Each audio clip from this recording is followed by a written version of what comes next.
Well, it's changed, but it's still small. Believe it or not, that's the entire visitors' bleachers here. I'd be lucky if you could get about a few people on it. About the size of the elevator at the Tower of Terror.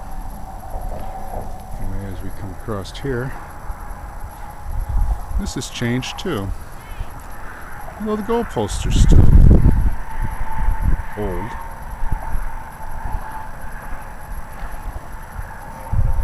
And the field has moved a bit. Actually, it's a beautiful field. Much nicer than the one that used to be here, although the one that used to be here used to be a little bit different location. Must be more behind the bus garages that are over there. But this was the place. I wasn't here when it happened, but anything can happen on a football field. In 1972, something did happen here. Home team that year had struggled all year. They were 0-7. And they were playing against the first place team who was 7-0. Even though it's their home field, how much of an advantage can you have? But this team had an advantage. It was emotion. And emotion is a piece of football. 1972, the home team here won their only game of the season. They beat the undefeated team 21-14. Wish I'd been here for it, but my career had ended the year before. Against the same team, but at their ballpark. It was the most incredible game in the history of high school football, anyway. Their field had lights, but the plan wasn't to play on lights. It was early November, Saturday, and the plan was to play a day game. The game started at 1 o'clock. Amazingly, that game didn't end until 5 o'clock with the lights on. Probably one of the longest high school football games in the history of high school football.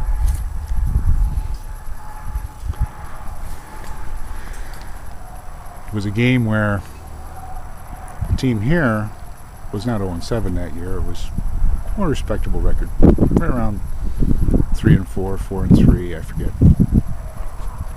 But at any rate, they played,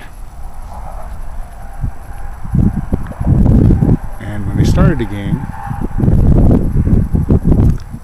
they had the number one receiver, the number one running back, and the number one quarterback in the conference, despite their record.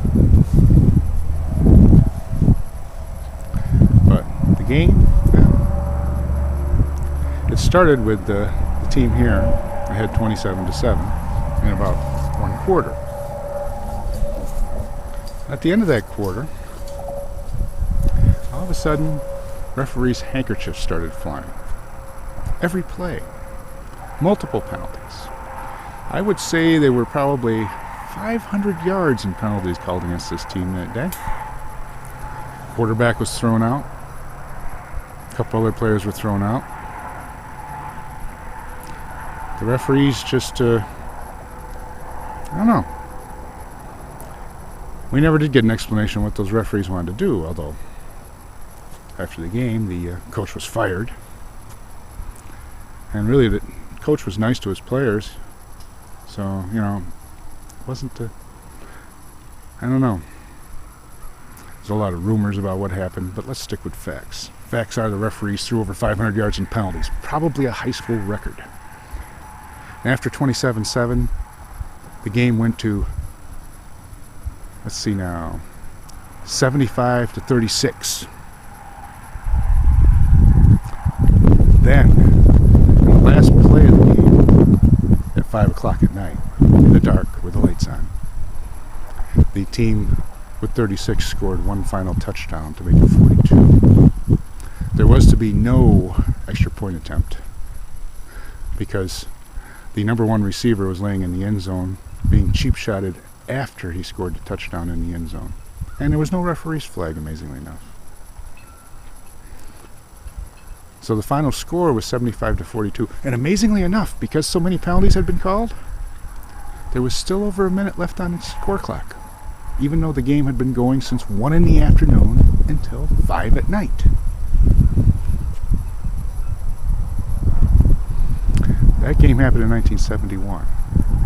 But the players that were still here in 1972 had such a burning memory of it that they rose up from 0-7 and defeated the team that they had lost to the year before, 75-42. In spite of the fact that the number one quarterback was gone, the number one receiver had graduated, the only one that was left was the number one running back, and he was probably playing quarterback by then. But the scores are true. The statistics are true to that game.